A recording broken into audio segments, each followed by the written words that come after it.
Unaona mheshimiwa mjumbe? Mimi nimekuja kwako kukushtakia kwa sababu ujio wangu nakataa nisije nikaonekana mtu fulani hivi namna gani au sio? Kwa sababu unaweza ukajichukulia hatua mikononi mwako ukaja ukapiga ukafanya vitu tofauti afa kuchukulia kama kiumbe cha ajabu akijaye kutokea katika ulimwengu huu. Ndio kitu ambacho mimi nakataa. Mke wangu ana vitabia fulani ambavyo sivielewi. Mke wangu hapo awali alikuwa na uwezo wa kuongea na simu yake. Mtu wa ndani pale kipigwa simu mnaongea naye fresh. Kwa sasa hivi imefikia kipindi sawa, akitaka kuongea na simu anatoka nje. Anakwenda kuongea na simu yake na mji. Inafikia kipindi kiingia message kwenye simu yake kaiwai kachukua kaificha katoa. Sasa unajiuliza hii hali inakuwaje? Na mbona hapo awali hakuwa hivyo? Kwa hiyo kwa kitendo hicho mimi nimeonelea nije na kwa wewe mjumbe. Tuyazungumza ili tujue mwafaka tunafikia wapi. Kwa hiyo sasa kutokana na hivyo ndio ukampiga mtoto watu. Sila. Sasa unaona kumpiga mtoto watu. Unajua kama ni kesi hiyo? Tatizo sio kesi mjumbe. Yaani unajua wanawake wana majibu ya kalaa wewe. Ngoja jua tu mjumbe. Wewe mama kwa nini unafanya hivyo naye? Mjumbe namsikia. Sasa mimi nashangaa kitu kimoja. Mimi na sana mjomba, kaka na dada na ndugu. Nisiongee nao kwenye simu kisa yeye. Na kama kutoka nje kuna vitu ambavyo vya familia mimi vya siri natakiwa naongea na ndugu zangu, yeye havimuhusu. Yeye anang'ania kila kitu ajue. Ndio anachukua maamuzi ya kunipiga. Unajua mwanamume wako hapa kinachomsumbua ni wivu.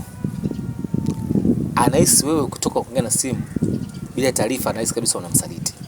Sasa kama ni simu ya ndugu na ya familia, basi zungumza naye akiwepo. Jumbe, unataka kuniambia kwa hamna simu ambayo unazungumza na kisiri na mke wako, hutaki mkeo ajue? Hakuna hizo simu za siri unazozungumza na mke wako, hutaki nani mkeo ajue? Mimi mfano simu ikipigwa kipindi kingine kuna mke wangu kabla tujaachana, yeye alikuwa anapokea yeye kwanza. Anawasalimia afu unakabidhiwa mimi. Huo ndio utaratibu. Sasa basi unaweza kufanya hivyo? Hivyo siwezi. Uwezi. Sasa huyu bwana anaonekana na hasira. Na unavyosema amekupiga sababu ana hasira. Ile mambo yaishe, unatoka sasa ubadilike. Sawa. Au kitu kimoja. Mimi naona jambo la msingi ili naweza kusaidie mwanamume mwenzangu. Huyu mimi naomba uniachie. Uniachie siku moja. Nilale naye. Nizungumze naye. Sawa, utaratibu. Kesho mfuate watakamia. Na tabia zina kuhakikisha naacha kabisa. Hapo kama sijakuelewa vizuri hapo. Nimekwambiaje? Huyu niachie. Nizungumze naye. Sababu hizo tabia hizo ni tabia unataza wale. Hafu istosha tukifikiria yeye sio kabila la wale. Wale tabia zile. Wale wana tabia hizo. Ambao sio mtoto wa mjomba. Mtoto wa mjomba sio anaongea naye mtoto baba mdogo kumbe. Wenyewe kwa wenyewe. Hiyo ndio hofu yangu mimi. Wanaongea kilugha njoo. Umeona bwana? Hayo ndio mashaka yangu mimi makubwa sana.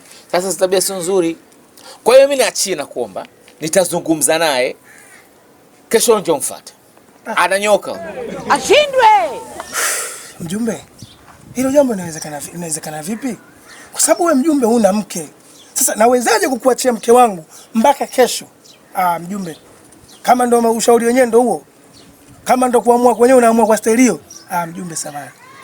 Imekwisha. Mimi kuanzia sasa hivi hasira zangu nazituliza na punguza jaziba zangu. Katika hilo mjumbe niache kidogo. Wewe ulikuja na kumwacha mkeo? Wewe msala mjumbe unatosha. Kama msala wenyewe ndo huo. Tumache mjumbe niache kidogo. Sawa? Utaenda kumuumiza mtoto wako. Niache kidogo mjumbe. Usimpige bwana mtoto wako. Niache bwana. Utaenda jela bwana. Toka hapa. Bwana jela bwana. Kwenda kule. Pumbavu wewe. Kitu mzuri kwa mwana kumwacha kuzembezembe. Ngisumu tu kumwacha afu uone. Kesho mimba.